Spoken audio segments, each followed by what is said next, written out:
আওয়ামী লীগের এই যে ফেসিবাদের বিরুদ্ধে মানুষ দাঁড়িয়েছে, এই বিরুদ্ধে দাঁড়ানোকে সেখানে হচ্ছে আমরা চাই স্বীকৃতি দেওয়া হোক। আমরা চাই এই মুজিববাদী সংবিধান কবরস্থ ঘোষণা করা হবে। সেই সেই যেখান থেকে এক দফা ঘোষণা দেওয়া হয়েছে, ঠিক সেই জায়গা থেকে মুজিববাদী ৭২-এর সংবিধানের কবর রচিত হবে।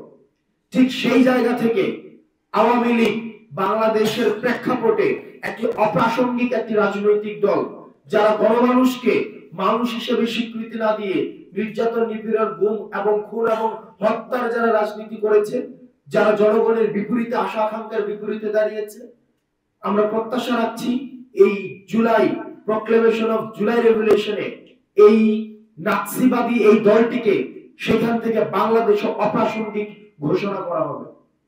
এবং মানুষ যে স্বপ্ন নিয়ে এখন রয়েছে যে বাংলাদেশ একটি দীর্ঘদিন বাংলাদেশ একটি বিচারহীনতার সংস্কৃতির মধ্যে দিয়ে গিয়েছে, আমরা চাই এই শহীদ মিনার থেকে প্রক্লেমেশন অফ জুলাই রেভলিউশনের মধ্যে বিচার নিশ্চিতের আমরা ইস্তেহার ঘোষণা থাকবে।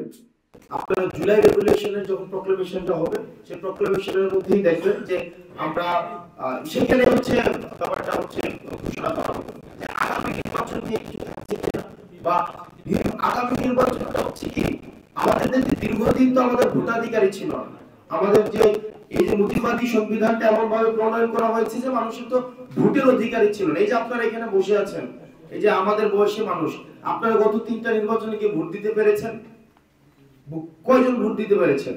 এখন এই যে আপনারা সাংবাদিকরা এখন বলছেন যে 3টা ইলেকশন অবৈধ হয়েছে, কেউ কেউ বলছে খুব মিনমিন ভাবে, একদম স্পষ্ট ভাবে বলছে না, খুবই বলে যেন গলার টোন কিছুটা ভিতরে রেখে রেখে বলেন তো গত 3টা ইলেকশনে এখানে কয়জন ভোট দিয়েছে? 2-4 জনও দেয় নাই। যে 2-4 জন দিয়েছে তারা আবার একটা দেয় নাই, তারা আবার অন্তত 25-30টা করে দিয়েছে, মানে যে 2-4 জন দিয়েছে। আর যারা দেয় নাই একবারেই দেয় নাই।